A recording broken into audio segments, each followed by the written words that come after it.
Listo. Buenos días con todos y todas. Les agradecemos su puntualidad. Bienvenidas al diálogo virtual Lucha contra la corrupción y conducta empresarial responsable. Tendremos como principal exponente a Anita Ramasastri, integrante del Grupo de Trabajo sobre Empresas y Derechos Humanos de las Naciones Unidas.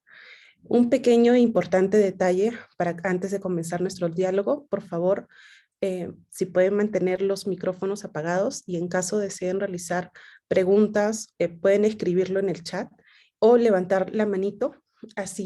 Asimismo, tenemos interpretación en inglés y en español. Así encontrarán el botón en la parte de abajo del Zoom indicando interpretación y ahí pueden escoger el idioma. Muchas gracias. Entonces comenzamos nuestro evento con las palabras de bienvenida a cargo de Gonzalo Alcalde, jefe de equipo de la Oficina del Coordinador Residente del Sistema de Naciones Unidas en el Perú. Adelante, Gonzalo. Muchas gracias, Catherine.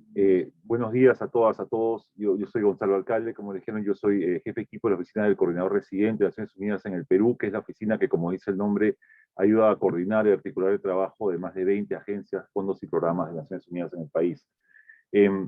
Ante todo, agradezco la oportunidad de saludarles en nombre del Sistema de Naciones Unidas y de su coordinador residente Igor Garáfolis, que envía sus saludos, para dar inicio a esta reunión sobre la implementación del Plan de Empresas y Derechos Humanos, cuya elaboración hemos apoyado en alianza con el Ministerio de Justicia y Derechos Humanos a través de la Dirección de Derechos Humanos del Viceministerio de Derechos Humanos y Acceso a la Justicia.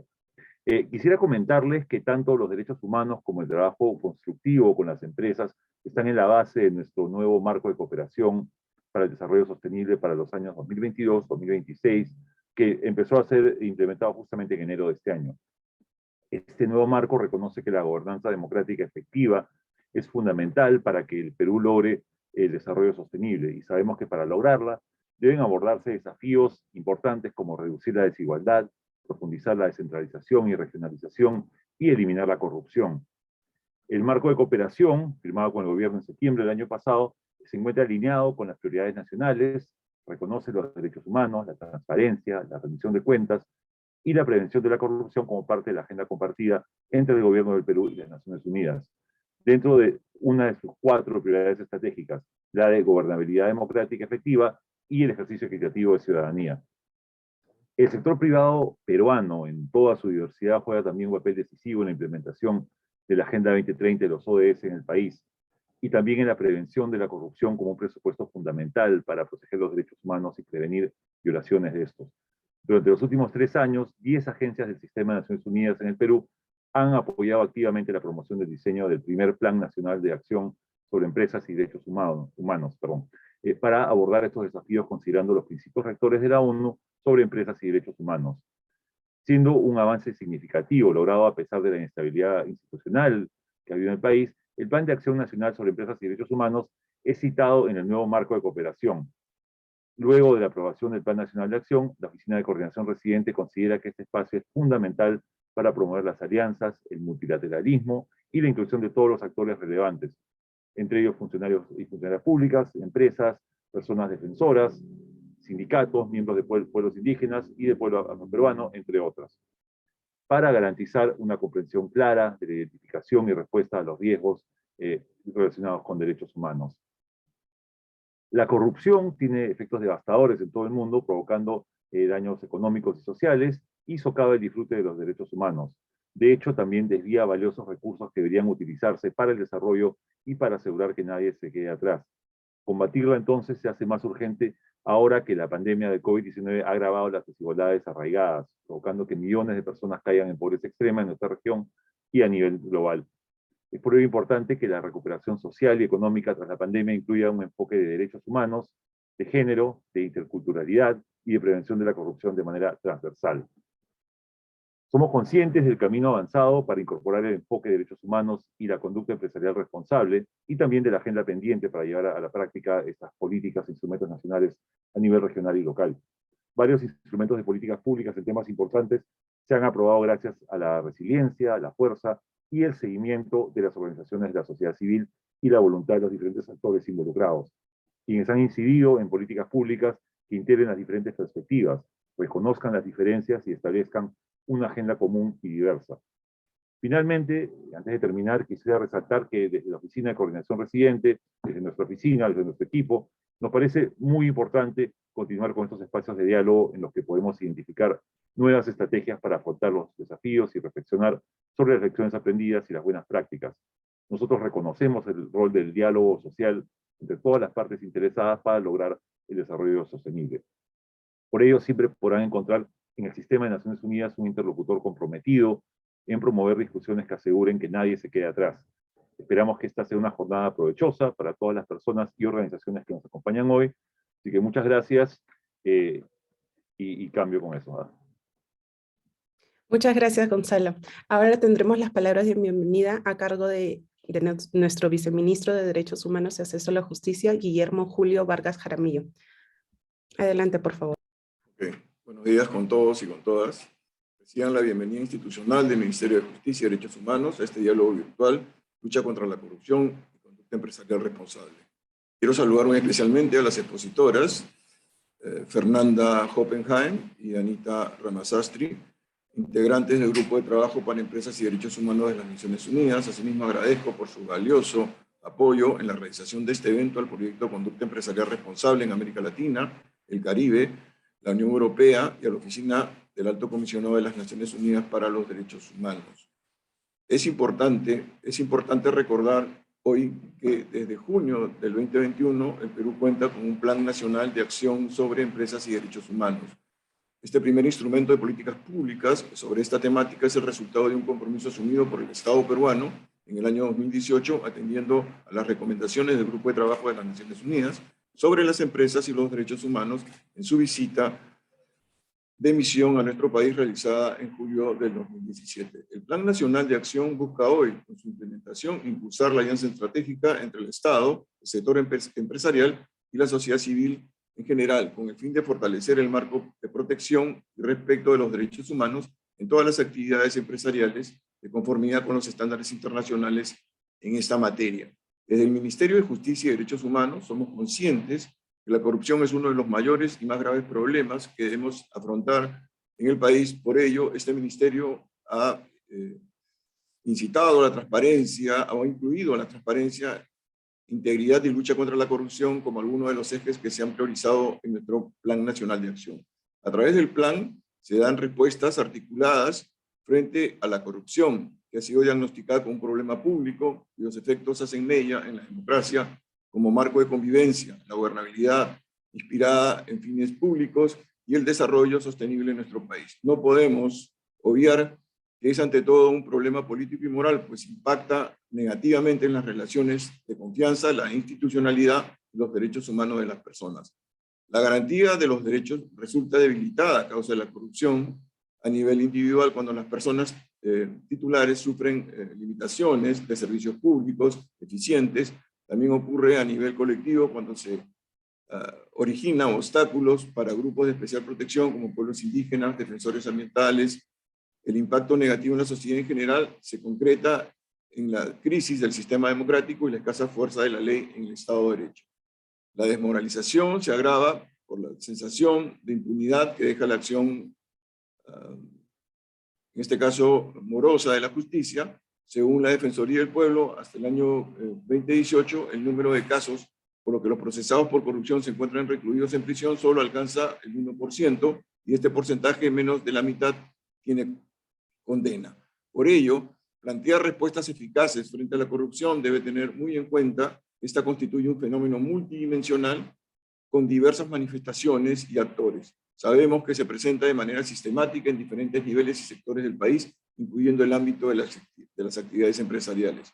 Por ejemplo, la encuesta nacional Lucha contra la corrupción desde el sector privado, elaborada en 2013, por encargo de la Comisión de Alto Nivel Anticorrupción, permite identificar las principales prácticas irregulares o de corrupción que ocurren en el sector empresarial peruano, siendo la práctica del cohecho, el tráfico de influencias y la evasión tributaria las más recurrentes. En el ámbito de las políticas públicas que hoy nos reúne, es importante articular esfuerzos y renovar el consenso conjunto del Estado, las empresas y la sociedad en general para concretar las tareas previstas en el Plan Nacional de Acción sobre Empresas y Derechos Humanos, que contiene 2 herramientas directamente relacionadas con la lucha contra la corrupción. En primer lugar, la acción 74 del Plan Nacional de Acción busca promover la implementación del mecanismo de cumplimiento y prevención de la corrupción, considerando el enfoque de conducta empresarial responsable.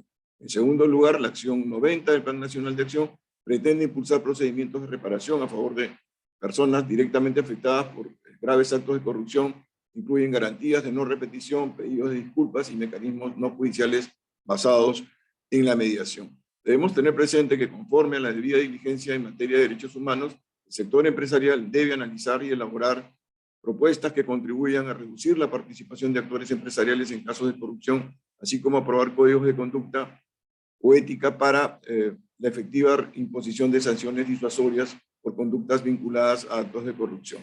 Sobre estos temas, profundizaremos en este diálogo online. Para finalizar, me permito agregar que el Ministerio de Justicia y Derechos Humanos está desplegando sus esfuerzos para difundir y formar capacidades en materia de ingreso de empresas y derechos humanos, con el propósito de hacer realidad una política de gobierno garantista y promotora de los derechos humanos de todas las personas. Muchísimas gracias.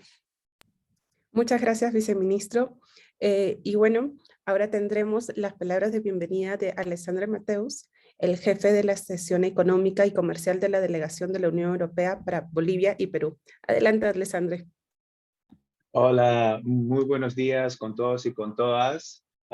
Señor Guillermo Vargas, viceministro de Derechos Humanos y Acceso a la Justicia, señor Gonzalo Alcalde, jefe del equipo de la Oficina del Coordinador Residente del Sistema de Naciones Unidas en Perú, señora Alexia Guillot, coordinadora del proyecto Conducta Empresarial Responsable, estimados ponentes, estimados participantes. Me complace muchísimo estar aquí con ustedes hoy en este evento y brindarles unas cortas palabras. El título, cortas al contrario del título del evento, que es bien largo, que es Plan Nacional de Acción sobre Empresas y Derechos Humanos de Perú, una oportunidad para impulsar el respeto empresarial por los derechos humanos, fomentar el compromiso político responsable, la rendición de cuentas y prevenir la corrupción. Bien. De hecho, el Plan Nacional de Acción, como lo han dicho el señor viceministro, ha sido un importante logro para el Perú y desde la Unión Europea hemos buscado apoyar en el proceso de su elaboración. Esperamos que la implementación de este plan también se pueda llevar a cabo con éxito a lo largo de los próximos años y buscaremos también aportar nuestra contribución para ello. Bien, la principal contribución de la Unión Europea para el plan se dio a través del proyecto Conducta Empresarial Responsable en América Latina y Caribe, y que es un proyecto financiado por la Unión Europea y que está implementado, y desde mi punto de vista muy bien, por la OIT, la OCDE y la ACNUD, y trabaja en temas de empresas y derechos humanos en 9 países de Latinoamérica y Caribe. En Perú, específicamente, el proyecto ha desarrollado varias acciones, ha brindado asistencia técnica en la elaboración del plan, ha trabajado en la sensibilización del sector privado, en el empoderamiento de las organizaciones de sociedad civil, de las organizaciones sindicales, organizaciones indígenas, organizaciones del pueblo afroperuano. Y además también ha trabajado en el fortalecimiento de las capacidades de la Defensoría del Pueblo en lo que es la supervisión de violaciones de derechos humanos cometidos por empresas. El Plan Nacional de Acción sobre Empresas y Derechos Humanos peruano se ha caracterizado por su alto nivel participativo en su desarrollo, por supuesto, y por haber abordado distintas temáticas prioritarias para las distintas partes. Han sido más de 132 entidades, si no me equivoco, del Estado, de las empresas, de la sociedad civil, pueblos indígenas originarios, sindicatos, organismos internacionales, cooperación internacional. O sea, toda esta gente se ha sentado discutiendo los temas que hacen parte del plan. Específicamente sobre la corrupción, el plan reconoce que no solo la corrupción es mala para los negocios, sino que además menoscaba las oportunidades de lograr el desarrollo sostenible y proteger los derechos humanos. Sobre la base de las recomendaciones del Grupo de Trabajo sobre Empresas y Derechos Humanos de las Naciones Unidas, el plan y su evaluación de referencia nacional hicieron hincapié en abordar la corrupción que genera abusos de los derechos humanos relacionados con las empresas, incluidas las adquisiciones públicas, las medidas sensibles al género, la adquisición de tierras en los sectores y también en los sectores de la salud y la extracción. Como ha mencionado el señor viceministro, las dos acciones, la 74, que establece que el Estado debe predicar con el ejemplo en la prevención y respuesta a la corrupción y brindar asistencia a las empresas en este empeño. La acción 90 destaca la necesidad de brindar reparación a las víctimas de abusos de los derechos humanos relacionados con la corrupción, y otras acciones del plan, como los mecanismos de informes de diligencia debida en materias de derechos humanos, que también ofrece una oportunidad para impulsar la participación política empresarial responsable y los esfuerzos anticorrupción. Bien, de hecho, lo que requieren las víctimas de corrupción es que se investiguen los hechos, que se sancionen a los responsables y que se reparen y se aseguren medidas preventivas y de no repetición de los hechos. Para lograr la erradicación de la corrupción se requiere un gobierno sólido, transparente, participativo y que rinda cuentas de sus decisiones y que además lidere el ejemplo en materia de contratación y compras públicas. Esto no es quizás una tarea fácil, pero es una tarea necesaria para el desarrollo del país. El Perú tiene un tratado de libre comercio con la Unión Europea, que lo que es el marco de la relación comercial entre las dos partes, y que ha tenido y sigue teniendo un potencial transformador para garantizar inversiones, para concretar negocios y obtener o lograr cadenas de valor sostenibles. Yo estoy convencido que una fuerte y decisiva respuesta frente al riesgo de corrupción y de violaciones de los derechos humanos es uno de los factores esenciales para que se pueda no solo continuar aprovechando, como incluso ampliar los beneficios que este tratado brinda tanto a la Unión Europea como al Perú. Y en este sentido, les deseo una excelente mañana de trabajo, la cual espero sea muy fructífera. Un saludo.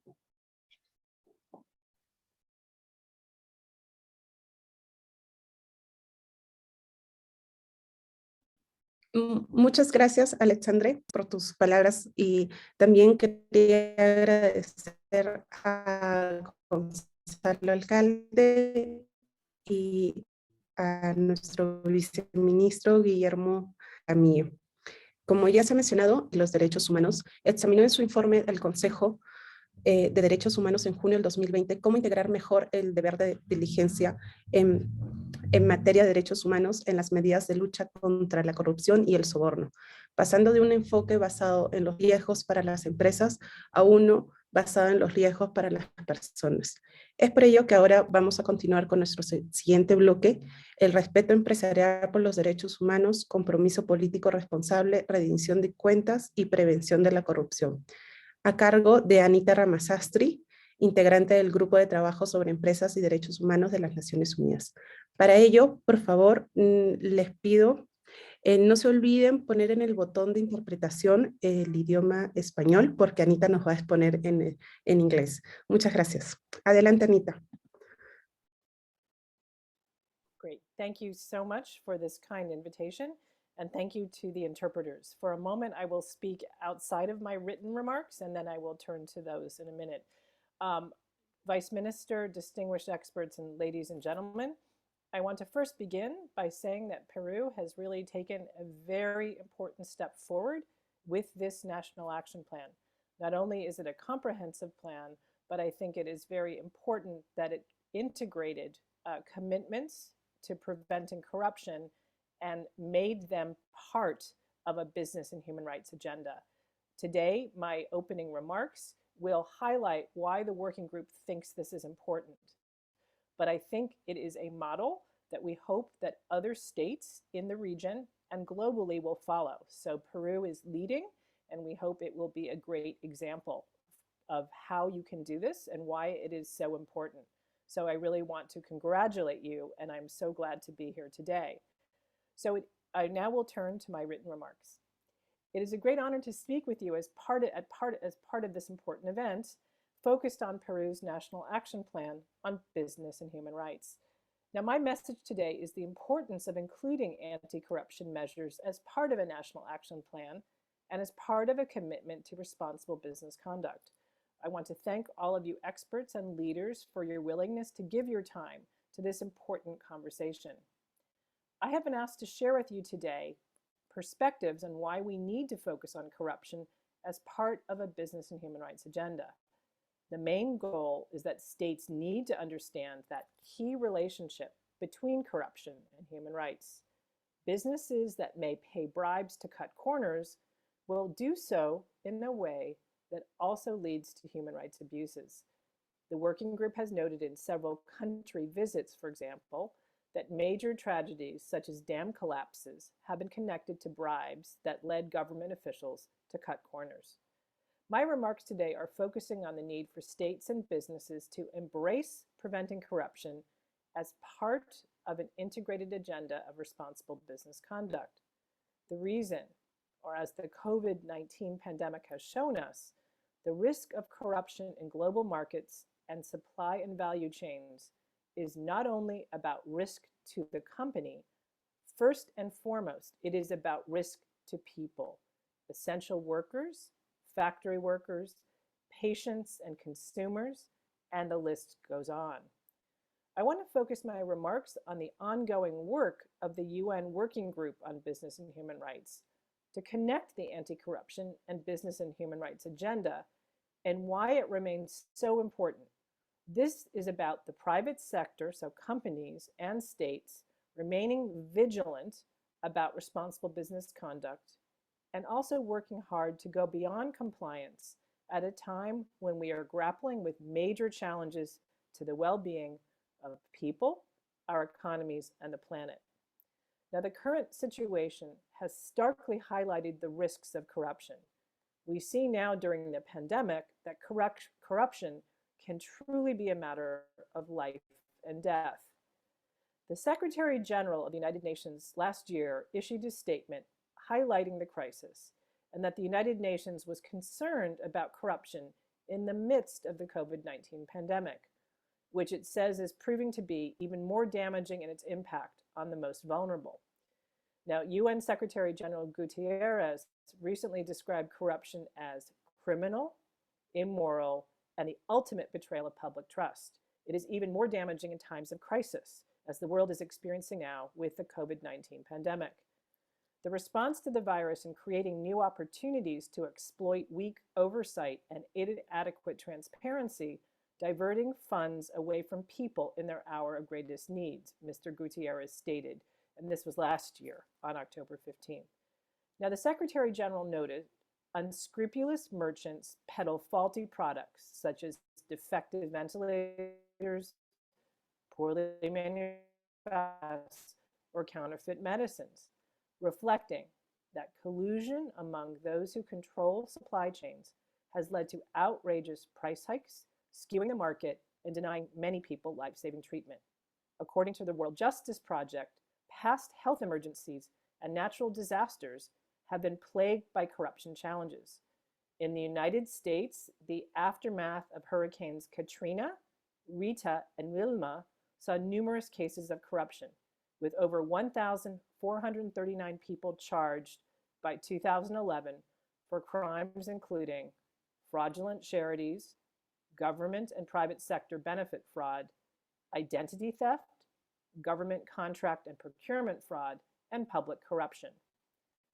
In the case of the Ebola crisis in West Africa, corruption led to the diversion of funds and supplies and compromised containment measures as citizens bribed their way around restrictions on their movement. Now, with the current crisis, recent media and watchdog reports from numerous countries highlighted cases of price gouging and lucrative contracts awarded without proper procurement processes to well-connected corporations. A March 2020 Europol bulletin cautioned against criminal profiteering, fraud, cybercrime, and money laundering in the context of the crisis. I'm now going to go off my remarks for just a second to say all of these examples are just to highlight that corruption, as we know, is a problem with respect to human rights. But what we have seen with recent crises is just how much this harms the rights of people when we think about right to life, right to a healthy environment, right to medicine and health, all of these are impacted by corruption. So the UN Working Group on Business and Human Rights issued a statement in July of 2020 warning that if medicines are diverted because of a bribe being paid, innocent people are deprived of treatment and could die. This is one of our key messages to the UN Human Rights Council, noting that bribes may be paid to avoid government health and safety inspections, for example, in factories. It is against this background that the working group presented a report to the Human Rights Council in July 2020, focused on how to connect the anti-corruption and business and human rights agenda. To reiterate, to emphasize, this is because corruption is more than an economic crime. It is one that leads to significant human rights abuses and negative human rights impacts. This is why we need to not only double down on integrity at a time when governments and some business may want to cut corners, but also because the costs to people are so high. So what did our report reveal? Our report made the connection between corruption and business-related human rights abuses. Until recently, much of the focus has been on how government officials can commit human rights violations in conjunction with corrupt activities, so a focus on public officials. But our report and our country visits over the past decade have shown that when companies pay bribes, this often leads to human rights abuses. A bribe paid to a land registry can lead to displacement of communities. A bribe paid to cut corners on environmental or health and safety procedures can lead to significant human rights risks to communities and vulnerable groups. Our key message is that corruption is not a victimless crime. Second, the concept of an integrated approach to integrity and responsible business conduct is not new. The UN Global Compact's core principles call for addressing corruption risks as well as asking businesses to respect human rights. This is foundational. Similarly, the OECD guidelines for multinational enterprises and the associated guidance on due diligence address both corruption prevention and business respect for human rights. But as our report emphasized, it is rare for companies to have an integrated approach. What the working group report highlighted, however, is that there is a vast gulf between anti-corruption compliance in companies and human rights responsibilities. Some companies still have not embedded the UN guiding principles into their policies and have yet to properly begin the journey to address human rights due diligence as a basic and core concept of their integrity programs. Thus, this is one key step that some business must take. In addition, our report examined why a more integrated approach to integrity is desirable. First, corruption risk should raise a red flag about heightened risk for human rights abuses in a company's business operations or a particular market. Similarly, in many situations, rights holders and stakeholders may be the ones on the ground who can identify human rights impacts as well as corruption risks. Thus, there needs to be a way for compliance and human rights due diligence process to be mutually reinforcing, helping companies to address both types of risk and to use both processes to provide warning indicators.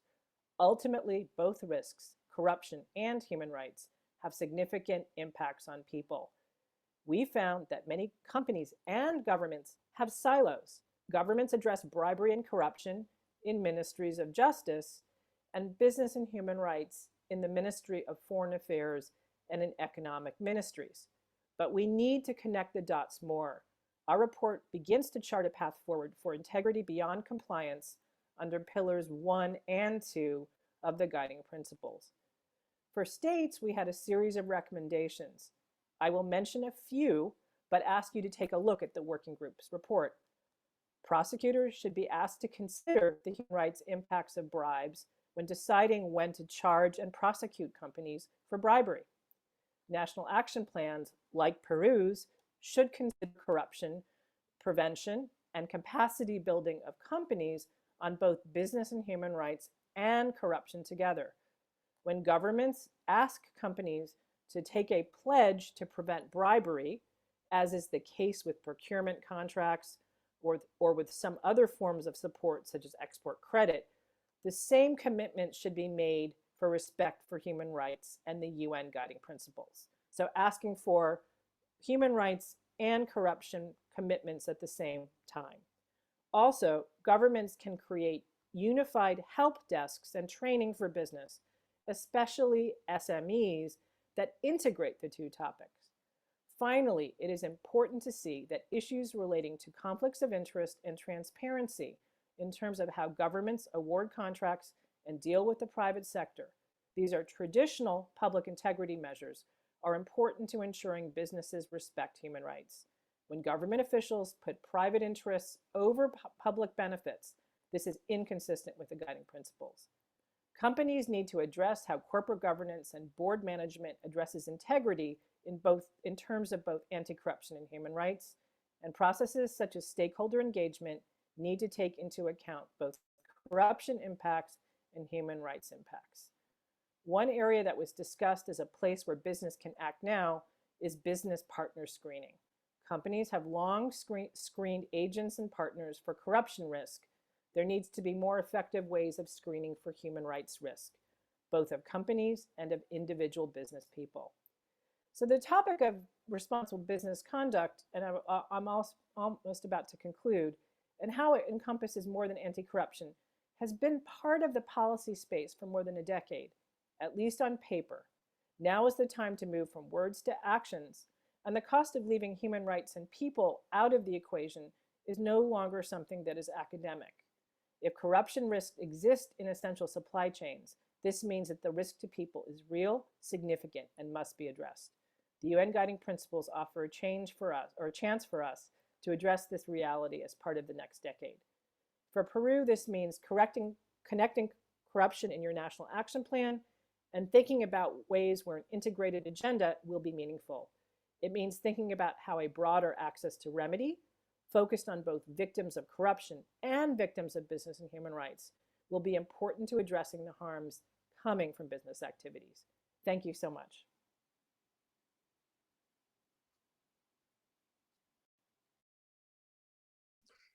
Muchas gracias, Anita. Creo que nos has dejado muchos mensajes muy importantes y personalmente el que más me gusta es que nos dices y nos llamas a que es tiempo de movernos con acciones, ¿no? Y el reto es visible, es ahora. Y como dices, ya 10 años han estado en papel, ahora es tiempo de ejecutarlos. De pedir compromisos en temas de derechos humanos, de que debemos darnos cuenta que la corrupción impacta los derechos humanos, tanto en la sociedad, en los pueblos indígenas, en los pueblos afroperuanos, en los sindicatos y a nivel nacional. En junio del 2021 se publicó el Plan Nacional de Acción sobre Empresas y Derechos Humanos de Perú. En él hay acciones, como ya lo han mencionado anteriormente, que indican la prevención y la lucha contra la corrupción. Para ello, en el siguiente bloque tenemos reflexiones sobre la implementación del PNA y prevención de la corrupción a cargo de Edgardo Rodríguez, director general de la Dirección de Derechos Humanos del Ministerio de Justicia y Derechos Humanos. Adelante, Edgardo. Muy buenos días, muchas gracias por la invitación y encantado de compartir estas reflexiones a las que me invitan en esta mañana. Ante todo, agradezco a Anita Ramazastri por su presentación desde la perspectiva internacional sobre un problema que hemos diagnosticado durante el proceso de elaboración del Plan Nacional de Acción sobre Empresas y Derechos Humanos.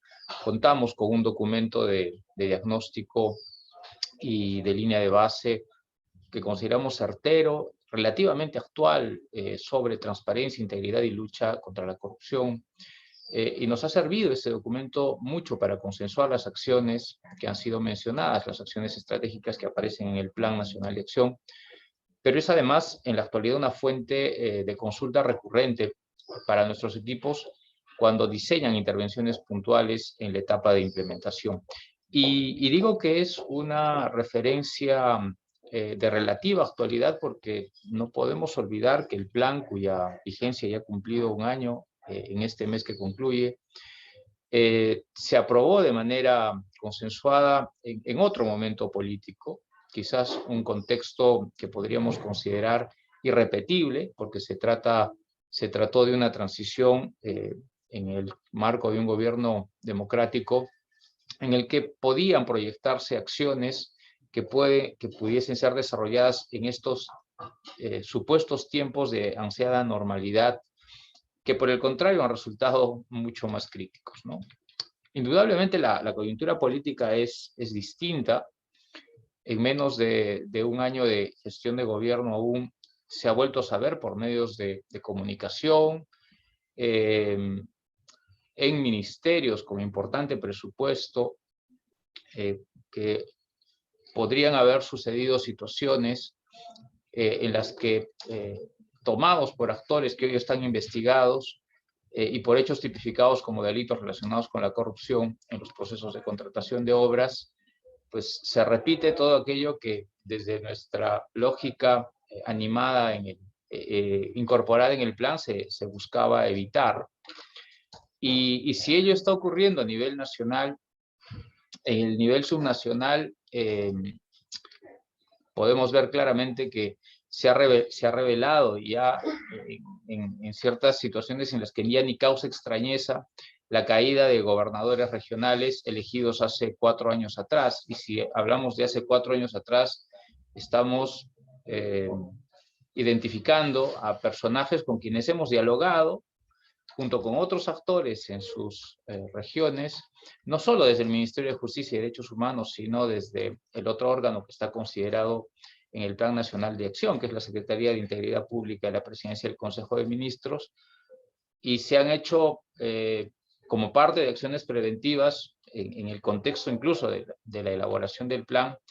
La suscripción, se ha llevado a cabo suscripciones de declaraciones públicas anticorrupción, compromisos institucionales regionales para combatirla, inicio de políticas públicas con la finalidad para la que están inscritas también en nuestro instrumento de políticas públicas.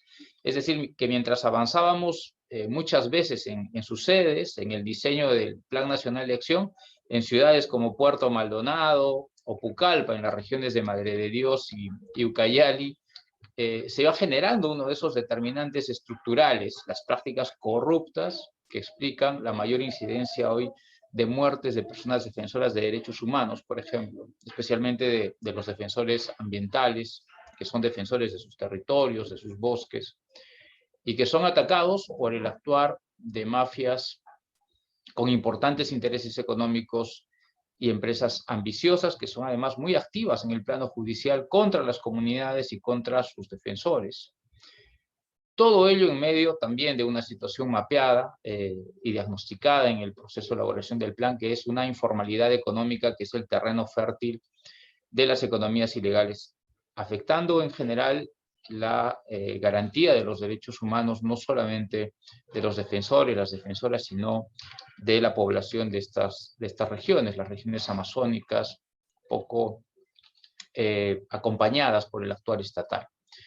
¿Cómo prevenir entonces, teniendo este escenario a un año, la corrupción con una herramienta nueva, todavía apenas conocida, como el Plan Nacional de Acción sobre Empresas y Derechos Humanos? Esa es la pregunta, porque me pide una reflexión Diego Campo, y a eso quiero llegar.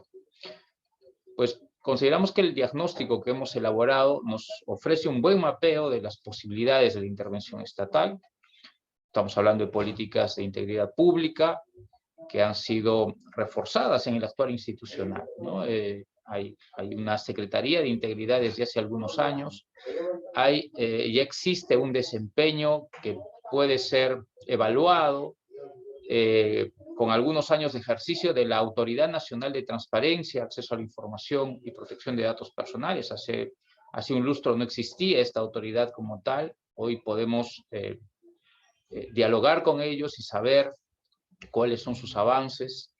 Y por supuesto, una necesidad que se ha ido implementando de cambios en los procedimientos con reservas que daban lugar a opacidad, y eso favorecía las contrataciones entre el Estado y multinacionales corruptas como Odebrecht, buscando ahora más bien impulsar un nuevo paradigma. Se habla de un paradigma mucho más ambicioso en relación con la transparencia, como son las políticas públicas de gobierno abierto. Esto aparece en nuestro diagnóstico y podemos decir que En función de ello, el Estado tiene una tarea institucional que concretar. Y en verdad, en realidad la gran mayoría de estos conceptos y estas iniciales políticas recién han comenzado a diseñarse e implementarse, si no es hace una década, es hace un lustro.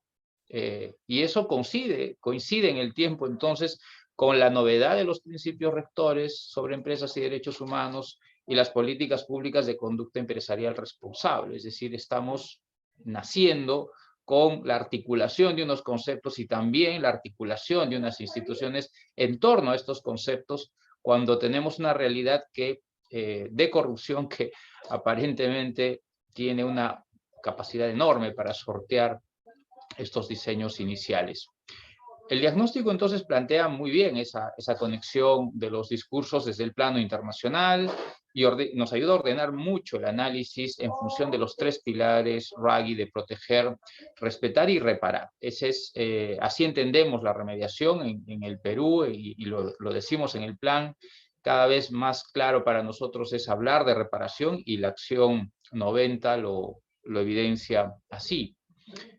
Entonces, para responder a esa lectura ajustada de la realidad sobre la base de los estándares, importaba mucho, porque ese proceso de construcción también del diagnóstico ha sido un proceso compartido, importaba mucho que hubiese consenso de los 5 actores que han dado sentido y además la buena calificación del plan como una herramienta altamente participativa. Muchos actores estatales, compromiso de gremios empresariales, todos los actores sindicales, los gremios sindicales, las 7 organizaciones más importantes de los pueblos indígenas con sus posiciones críticas y reivindicativas dentro del proceso, evidentes y comprensibles, y una sociedad civil, sobre todo una sociedad civil experta en materia de derechos humanos, que también ha planteado una lógica de mantener la línea de los principios rectores. Todo ello ha sido importante porque el consenso de que la corrupción es un problema que afecta a los derechos humanos es innegable. Y eso, por supuesto, le genera al Estado, en el marco del pilar de proteger, asumir la tarea fundamental en función de estos avances iniciales de animar también al compromiso de las empresas, no solamente las privadas, sobre todo las públicas, en esta tarea de lucha contra la corrupción que es fundamental. Y la tarea entonces es una tarea que ya cuando se estaba elaborando el plan se veía en gestos de los gremios empresariales formales más importantes del país. El propio plan menciona que la Sociedad Nacional de Minería, Petróleo y Energía había aprobado hasta hace un año un código de conducta, ¿no?, que desarrolla desde los años 2016, 2018, y declara que sus actividades buscan no solamente contribuir al desarrollo sostenible, promover y aplicar prácticas de protección ambiental, sino que éstas deben seguir unos principios de gobernanza corporativa y expresamente hacen la mención de transparencia y lucha contra la corrupción, vinculándolos con la promoción de los derechos humanos. Entonces el sector empresarial formal ya está inscrito en esa tarea. Pero claro, la pregunta vuelve a aparecer. Las palabras expresadas e incorporadas como acciones en el plan y también en estos compromisos institucionales se van a ver traducidos en hechos, en la práctica estatal y empresarial. Esa es la constatación que nos gustaría verificar teniendo ya una herramienta en implementación. Y hay otros antecedentes que son importantes de esos compromisos expresos y que el plan también valora y además los pone como buena práctica. Cuando la CONFIEP, por ejemplo, adopta sus códigos de ética y de compromisos explícitos anticorrupción, a nosotros nos interesa alentar esas buenas prácticas también en los gremios de las pequeñas y las microempresas, porque eso va a significar, por supuesto, también una palabra empeñada de estos pequeños gremios con los que hemos dialogado con menor incidencia que con los grandes gremios en este proceso inicial, y tener en ellos también a unos aliados en la lucha. Y esa es la lógica a partir de estos antecedentes que nos llevaron al consenso en esas dos acciones que el viceministro de Derechos Humanos ha presentado al inicio de su bienvenida. La acción 74, que plantea promover la implantación de mecanismos de cumplimiento y prevención. Hoy estamos hablando de prevención de la corrupción, considerando el enfoque de los principios rectores y de la conducta empresarial responsable. Y la acción 90, que considera promover e impulsar procedimientos rápidos, accesibles, de reparación a las personas directamente afectadas. Estas previsiones, como acciones que están consideradas en el plan a un año de la aprobación, tienen como corresponde un cauce institucional, y eso a través de un equipo o de varios equipos, porque no solamente es el trabajo del Ministerio de Justicia y Derechos Humanos, sino de otros sectores que se van vinculando y van consensuando también las rutas para que estas acciones se concreten. Esa es una práctica organizada, esa es una práctica institucional que quienes ya trabajamos y tenemos una experiencia estatal, como ocurre en el caso del equipo de Empresas y Derechos Humanos, tiene unos procedimientos que están regulados, y al mismo tiempo unas vinculaciones que se establecen por esas dinámicas estatales. Pero esa práctica organizada contrasta, y esa es la realidad, ¿no?, con las demandas que cada vez son más extendidas y se sienten ya en el marco de la conflictividad social del país. Los escenarios de conflictividad social del país ya no solamente nos plantean los aspectos ambientales, ya no solamente nos están enrostrando la situación de grave afectación a integridad por uso de la fuerza, sino que se van conjuncionando también con demandas y exigencias de lucha contra la corrupción. En las regiones golpeadas por el fenómeno de la corrupción, con una historia de contrataciones amañadas y escasos resultados de la justicia en breve plazo, como por ejemplo en la región de Cusco, donde hay una fuerte presencia de actividad de la industria extractiva, pero no solamente, también es una industria turística global. La exigencia ya rompe la dinámica organizada, ¿no? Eso que tenemos pensado desde qué hacemos y cómo lo hacemos con el plan, tiene que responder a unas nuevas pretensiones que nos son planteadas desde nuevos escenarios de conflictividad. Es un clamor de las poblaciones regionales con sus organizaciones de sociedad civil cohesionadas, no necesariamente vinculadas al discurso de los derechos humanos, pero sí con preocupaciones que están en la base de sus demandas populares, plantear al Estado esa demanda, esa necesidad de luchar contra la corrupción de manera contundente.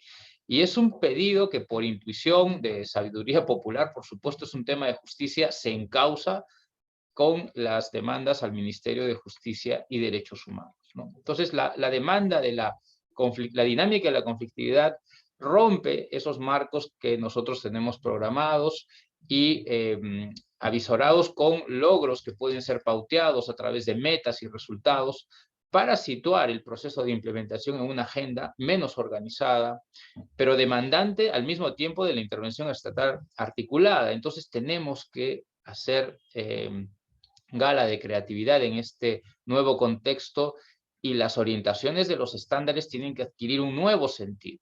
Allí la coherencia estatal, que es una premisa de las políticas públicas en la materia, debe estar vinculada también a la dinámica interinstitucional, pauteada en función de los procesos. Si bien está pauteada en función de los procesos de implementación de las políticas públicas, también tiene que estar pauteada ante los fenómenos menos institucionalizados que se están generando como consecuencia de estos contextos de crisis que dan lugar los temas de la lucha contra la corrupción que no tienen resultados. Y entonces los contextos que formen parte del proceso de implementación del plan tienen que estar acompañados también en una agenda común de esos nuevos escenarios en los que desde la conflictividad se plantea respuestas porque ya se han vivido, ya no es preventivo, ya se han vivido las situaciones de corrupción que demandan respuestas estatales. No basta entonces solo dar cuenta de lo que se logrará a través de la promesa de los mecanismos regulados de debida diligencia para la prevención de prácticas corruptas hacia 2024, sino en ver cómo introducimos ese caudal de demandas que están vivas, que se están planteando en los gobiernos locales y regionales y que están generando hastío y cuyas respuestas en muchas ocasiones no admite una programación en un plan nacional de acción. El discurso, por tanto, de los principios rectores y de la conducta empresarial responsable se juega en cuanto a su legitimidad ante un contexto de crisis institucional, de una crisis que afecta también la institucionalidad democrática, y por ello la mejor prevención cuando estamos ante esos escenarios es el diálogo, que requiere ser retomado como parte de la metodología ya ganada en el proceso de elaboración del plan, no solo con un adecuado manejo técnico funcionarial que están, como se está avanzando en la implementación del Plan Nacional de Acción, sino como esa metodología de involucramiento que genera unas dinámicas con otros actores, muchos de los cuales no han estado involucrados, a pesar de ser el proceso más participativo de la región, y nos alegramos mucho por ello, porque fue un esfuerzo amplio. No todos los actores que hoy demandan estos temas y que están relacionados con situaciones que pueden involucrar prácticas corruptas empresariales en sus zonas han participado del proceso. En suma, ya para terminar, no hay duda que existe un consenso de todos los actores, tanto los que participaron en el proceso como de los que no participaron en el proceso para enfrentar la corrupción. Pero no todos aquellos, y sobre todo aquellos que están en las regiones apenas escuchadas durante el proceso de elaboración del plan, entienden que la estrategia estatal es la más adecuada para ellos, es decir, la estrategia como hemos pensado en implementar el plan. Ellos sienten que es una estrategia alejada. Eso significa que nuestra lógica tiene que estar mucho más encauzada desde la metodología del diálogo en la descentralización del proceso. Es una tarea urgente, la aplicación va a ser inmediata y eso significará responder a unas demandas legítimas, que son unas demandas populares, que son unas demandas que surgen de manera abierta y menos canalizadas, como hemos logrado elaborar un Plan Nacional de Acción. Y eso requiere también indagar en sus propios contextos para el diseño de las políticas, sin dejar de ofrecer en cada intervención respuestas inmediatas como lo que nos ha planteado en su presentación Anita Ramazastri. Muchísimas gracias por la oportunidad. Muchas gracias, Edgardo, por la información, las palabras y la reflexión que nos das. Como se indica el Grupo de Trabajo sobre Empresas y Derechos Humanos, los planes nacionales de acción y su evaluación de referencia nacional hicieron mucho hincapié en abordar el tema de corrupción que genera abusos de los derechos humanos relacionados con las empresas, incluidas las adquisiciones públicas, como se ha mencionado, también las medidas sensibles al género, las adquisiciones de tierras de parte de los pueblos indígenas y pueblos afroperuanos y otros afrodescendientes, y en los sectores de la salud y la extracción. Por ello, ahora tenemos un bloque para escucharlos a ustedes, a los que nos están oyendo, a nuestros participantes. Estamos abriendo el bloque de comentarios y preguntas. Para ello ya tenemos un par de preguntas. Doy pase a Melania Canales, presidenta de la Organización Nacional de Mujeres Indígenas Andinas y Amazónicas del Perú, ONAMIAP. Adelante, Melania. Gracias. Alimpuncho kachun llapallaykichita chaylaupi liutarikukunata ari. Bien, saludo a cada uno de ustedes. Soy del pueblo quechua, de la Organización Nacional de Mujeres Indígenas Andinas y Amazónicas del Perú. Primeramente yo quisiera decir, como organización indígena, de mujeres indígenas hemos venido aportando y haciendo también propuestas. Técnico, buenos días. Díaz Rodríguez, presente. Bueno, creo que hemos hablado. Adelante, Malena, disculpa, hubo una pequeña interrupción del micrófono. Bien, yo quisiera decir que nosotras como mujeres indígenas hemos venido aportando, ¿no?, a ese plan y también haciendo propuestas de puntos mínimos de derechos colectivos de pueblos indígenas. Y bueno, pues no se ha tomado en cuenta, sobre todo los derechos colectivos, que en este país no lo ven todavía como derechos humanos. Sin embargo, cuando hablamos de medidas de anticorrupción, de conducta empresarial responsable, ¿no? Realmente es una frase bastante bonita,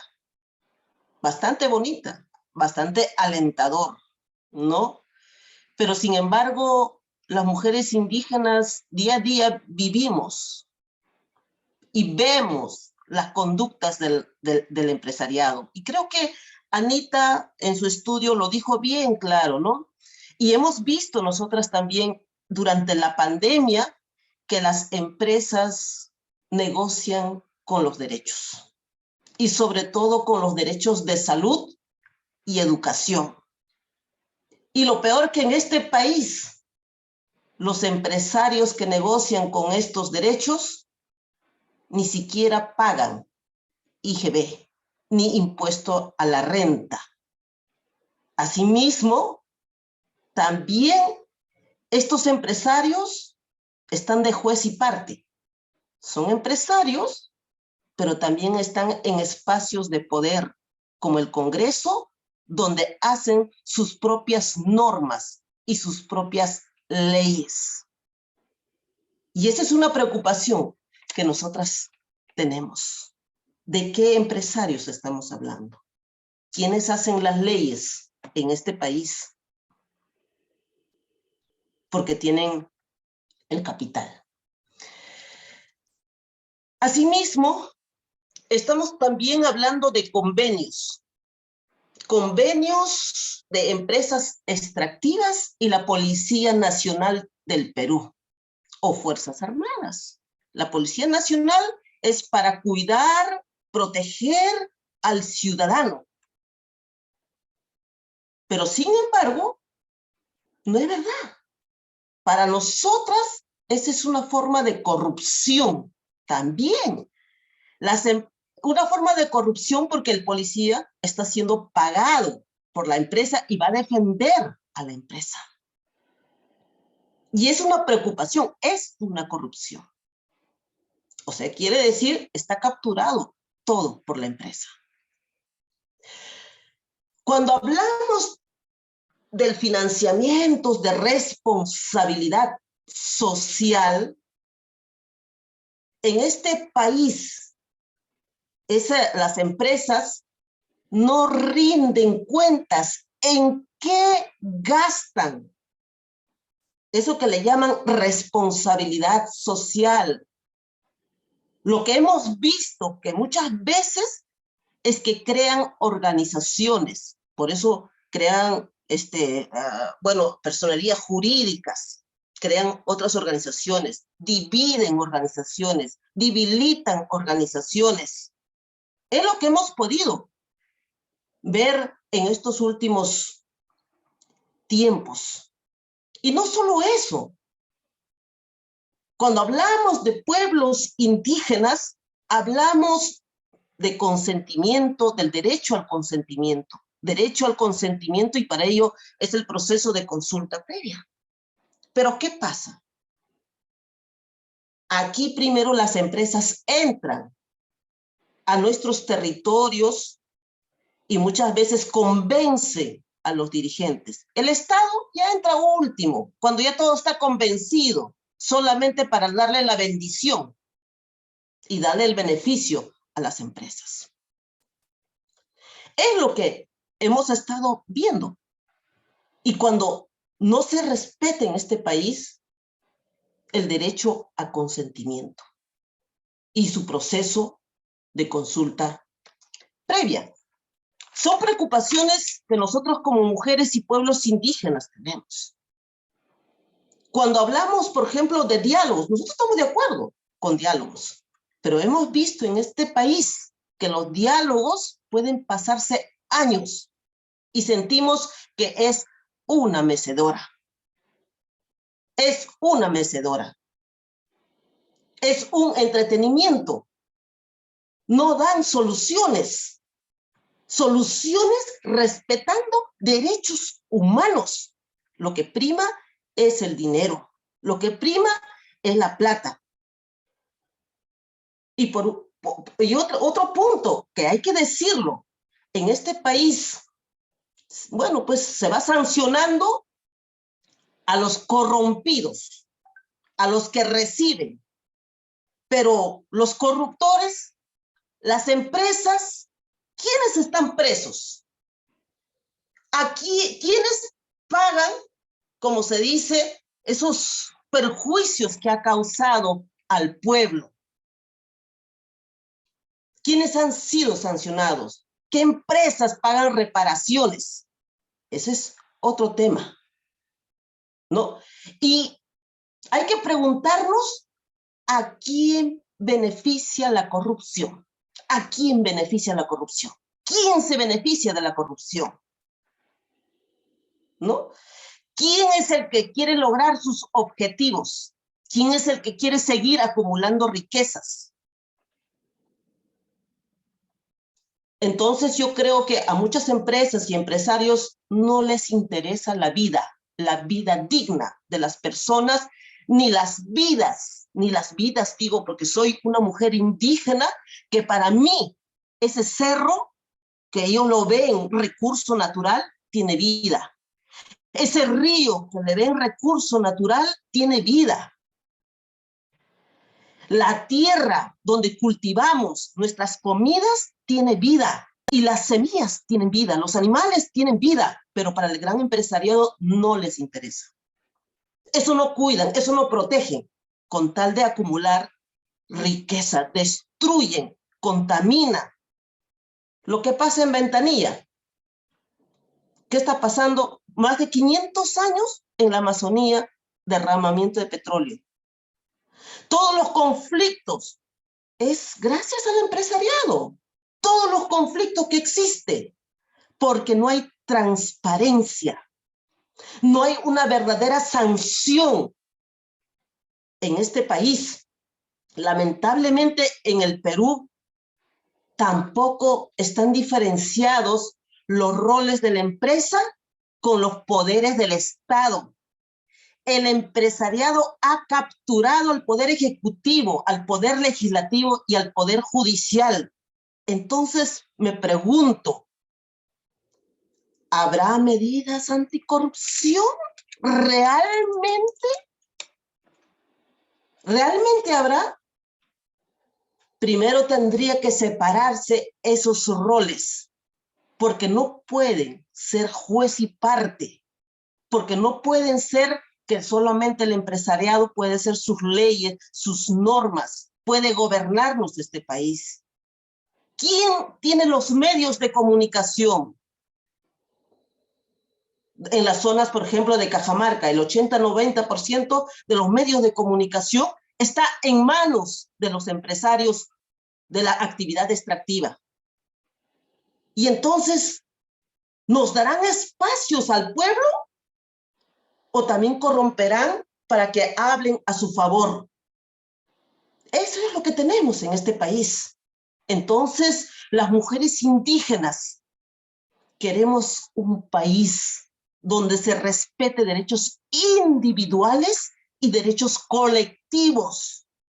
Las mujeres indígenas exigimos paz, por favor, paz, tranquilidad.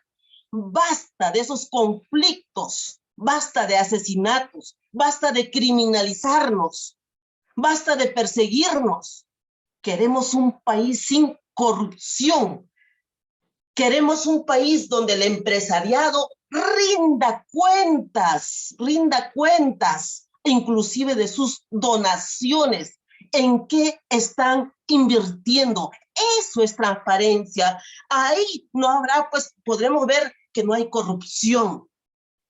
Queremos un país de paz, queremos nuestros pueblos de paz, queremos una vida digna y queremos entre el empresariado y los pueblos indígenas de igual a igual. Tenemos los mismos derechos, no porque tienen plata o el poder económico pueden despojarnos de nuestros territorios, despojarnos de nuestros derechos, despojarnos de nuestra vida digna y de una vida sin discriminación, con igualdad de oportunidades. Muchas gracias. Sumak puncha también Melania Anchatan Risikoiki por tus reflexiones, por tus comentarios que nos has hecho también siguiendo lo que comentaba Anita, un llamado a la acción, un pedido y una solicitud de transparencia para tener mejores, para que nuestros derechos humanos sean protegidos. Y ahora damos pase a Abel Gilbonio, coordinador de la Plataforma de Empresas y Derechos Humanos. Adelante, Abel. Sí, buenos días a todos y a todas, a todos. Buenos días, Catherine. Bueno, agradecer primero a la presencia de Ana Ramasastri y bueno, y saludar a los funcionarios de Naciones Unidas como del Ministerio de Justicia que están promoviendo este importante evento con un tema que es fundamental discutirlo, ¿no? Porque en el caso peruano, ya lo ha dicho este libro famoso que debería ser un libro de cabecera de todos, de Quirós, La historia de la corrupción en el Perú, deberíamos leerlo todos, porque resume en ese libro la historia de los procesos más fuertes de corrupción que hay en el país, que ha habido en el país, ¿no? Hasta un cierto tiempo.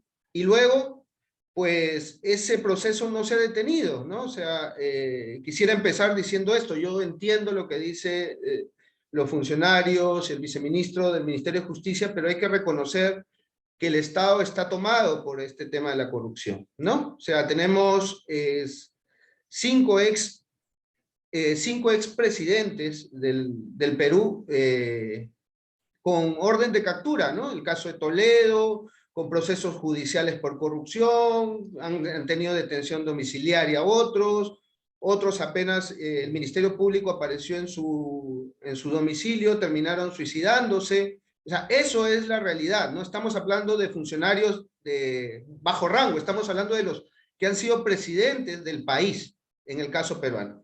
Entonces, la realidad de la corrupción es una realidad que copa todo, lo envuelve todo en este momento, ¿no? Y es parte generadora de la crisis permanente que tenemos política, económica, social, ahorita en el caso peruano, ¿no? Hablo de este contexto porque es sobre eso que está este importante instrumento de política pública que es el Plan Nacional sobre Empresas y Derechos Humanos, ¿no? Que nosotros reconocemos que es una herramienta importante, pero que es, y como decimos, es un paso, pero luego de un año sentimos que es un paso bastante débil que se ha dado. ¿Y por qué decimos que es un paso bastante débil? Porque en este tiempo de implementación del primer año, hemos tenido uno de los casos más escandalosos de un comportamiento empresarial inadecuado, el caso Rexol. O sea, el caso Rexol es un caso que resume varios como podríamos llamarlo, de las malas conductas empresariales, ¿no? Se contamina, el Estado débil no puede sancionar con eficacia, la empresa decide negociar de manera bilateral con pescadores, y en esencia la normatividad ambiental se muestra con una fragilidad terrible. Entonces, lo planteo esto en esta introducción porque es importante, y lo hemos dicho desde la sociedad civil, nosotros, como siempre, reconocemos que el Plan Nacional es un plan importante, pero creo que ese paso tenemos que empezar como se dice, a pisar firme y con más fuerza desde los actores que estamos involucrados en este plan, ¿no? Entonces, eso a manera de introducción. Yo quería entrar sobre una cosa que ha dicho los funcionarios del Ministerio de Justicia. Creo que es importante el diagnóstico que se ha hecho, pero como sociedad civil nosotros dijimos varias cosas también en algunas de las recomendaciones sobre ese documento. Uno, que varios de estos casos que se nombran, o procesos que se nombran, tienen nombre y apellido, ¿no? Por ejemplo, la defraudación fiscal desarrollada por el ex vicepresidente de la CONFIEP, Lelio Valareso, que se entregó a la justicia en 2018, es un caso emblemático de corrupción. No estamos hablando de una empresa, estamos hablando del ex vicepresidente del gremio más importante empresarial, que fue la CONFIEP, que es la CONFIEP.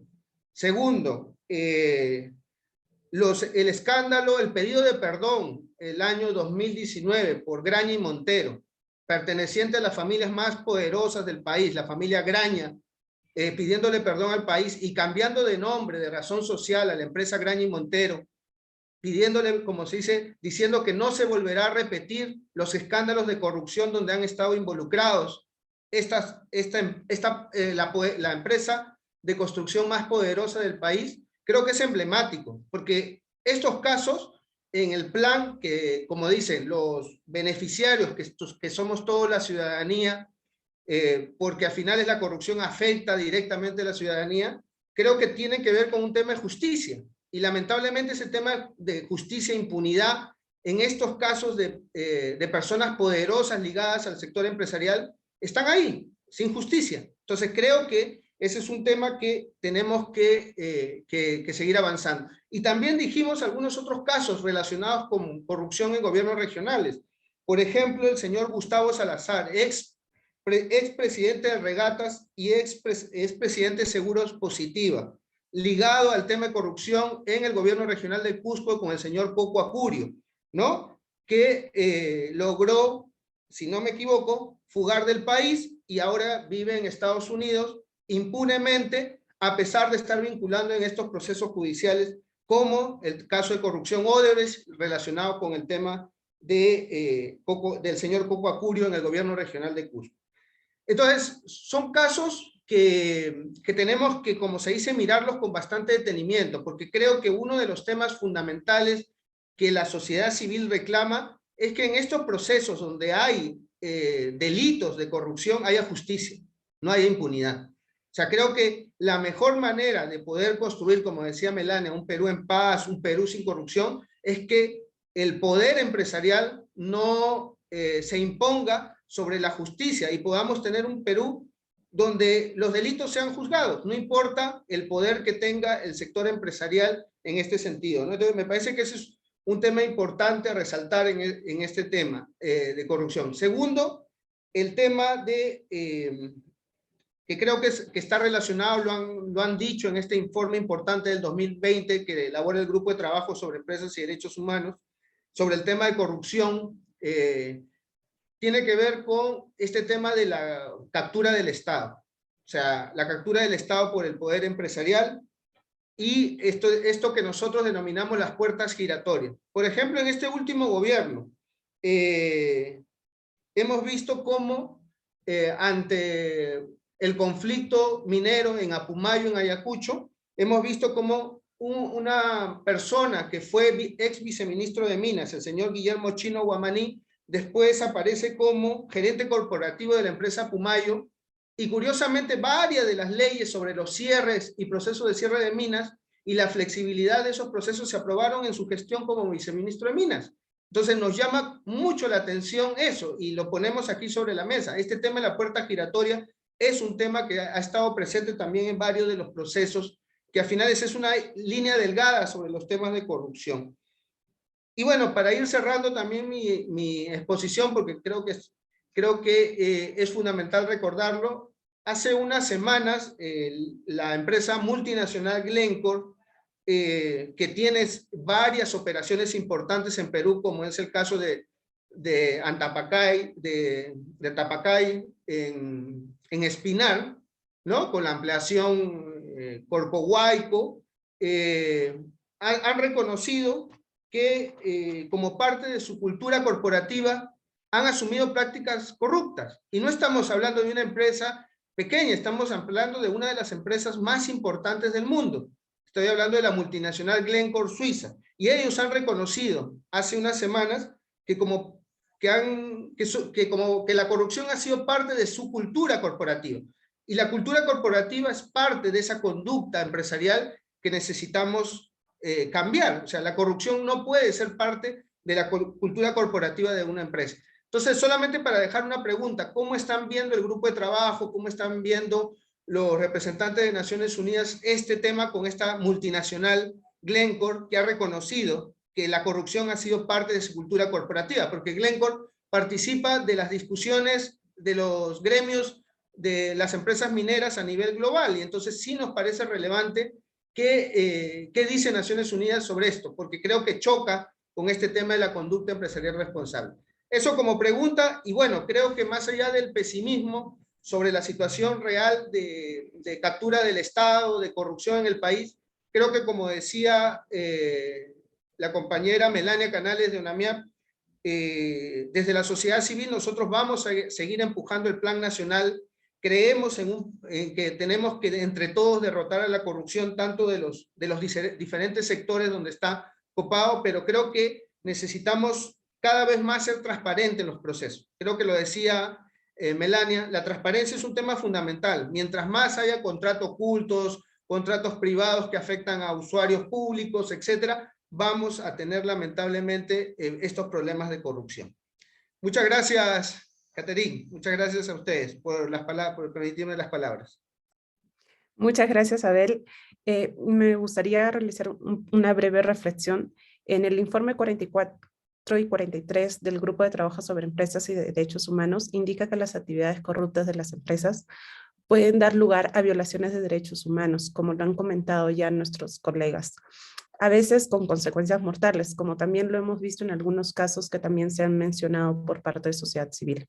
Por ello, desde el grupo de trabajo también se hace un llamado a esforzarse para prevenir la corrupción por parte de todos los actores, no solo los actores del sector económico, sino parte de toda la sociedad, para prevenir y mitigar las violaciones de los derechos humanos relacionados con las empresas. Tenemos una última pregunta, y discúlpense que hay más que nos han escrito en el chat. Doy la palabra a María Beatriz Sardán, que quería comentarnos algo brevemente. Adelante, María Beatriz.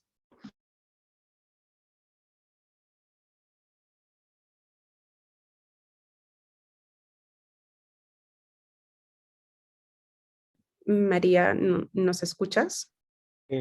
Catherine, creo que su señal está fallando porque ya no está conectada.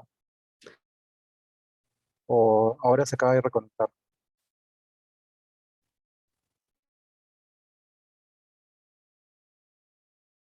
Hace una pequeña reflexión respecto a lo que pasó en el Perú durante la época de pandemia, disculpen. Justo hacía ese vínculo y iba ligado a lo que comentaba mucho antes, de cómo la corrupción y la responsabilidad por parte de las empresas en esta parte de las que realizan los medicamentos o las que realizaron el tema de la vacuna, se vieron implicados en temas de corrupción también al no hacer un proceso de vacunación o un proceso de prueba de vacunación con total transparencia, ¿no? Y entonces ahí podemos ver y reflexionar sobre el tema del vínculo de las violaciones de derechos humanos, empresas y corrupción. Sé que estamos ya con el tiempo muy justo porque dijimos que solo esto era a las 10:30. Lamentablemente tenemos poco tiempo, así que doy pase al cierre ya del evento.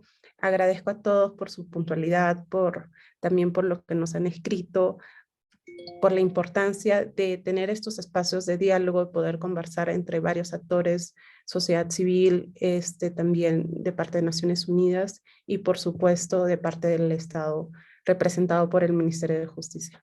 Adelante, Diego, con las palabras de cierre. Muchas gracias, Catherine.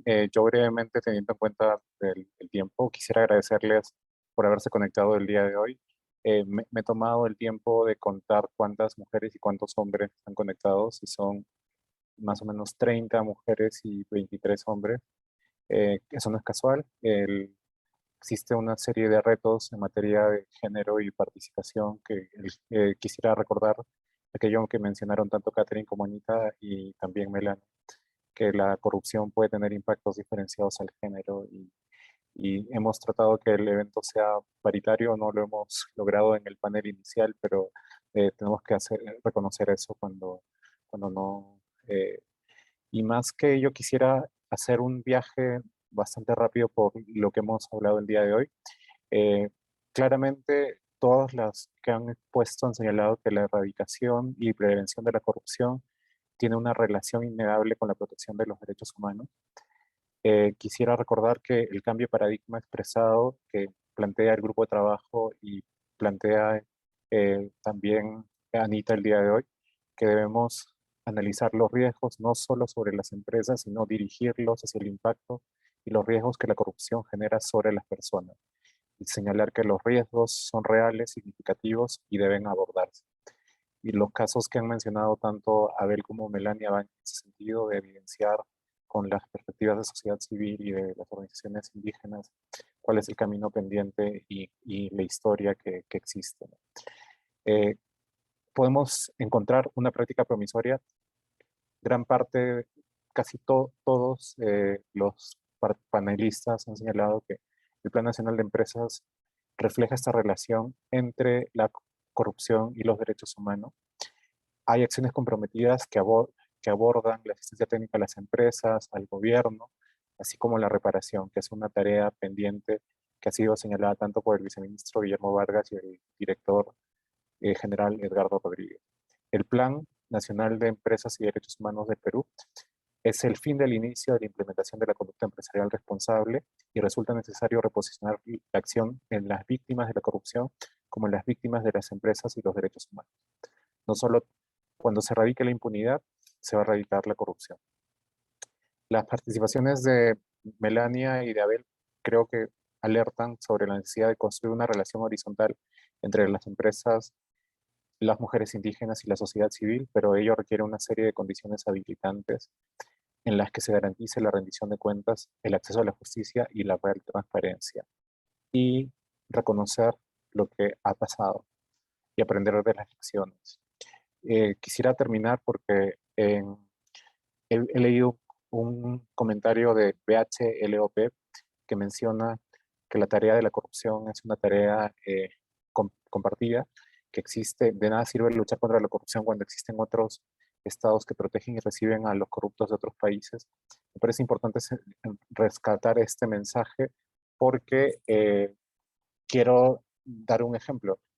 Como saben, algunos fondos ilícitos fueron llevados a cuentas de bancos suizos y de Luxemburgo, y por el trabajo de la incidencia del gobierno peruano se están repatriando y ahora están en proceso de ser implementados y hubo un acuerdo de negociación y de cooperación que lo que busca es erradicar la corrupción. Es el cuarto tratado que firma el Estado peruano en materia de corrupción y es el que está iniciando una agenda de cooperación para prevención de la corrupción. Y menciono esto último porque el Plan Nacional es una de las herramientas, pero no es la única herramienta de trabajo para prevenir la corrupción. Y con eso les agradezco a cada uno el tiempo y doy por cerrado esta sesión. Muchas gracias. Muchas gracias a todos y todas. Esperemos tener muchos más diálogos para poder conversar sobre este tema. Hasta luego, cuídense. Un bonito día. Muchas gracias. Hasta luego. Gracias. Cuídense. Hasta luego, Melania. Gracias. Muchas gracias, compañeros. Gracias. Hasta luego. Muchas gracias. Buenos días. Muchas gracias. Buenos días. Muchas gracias, Silvia. Gracias.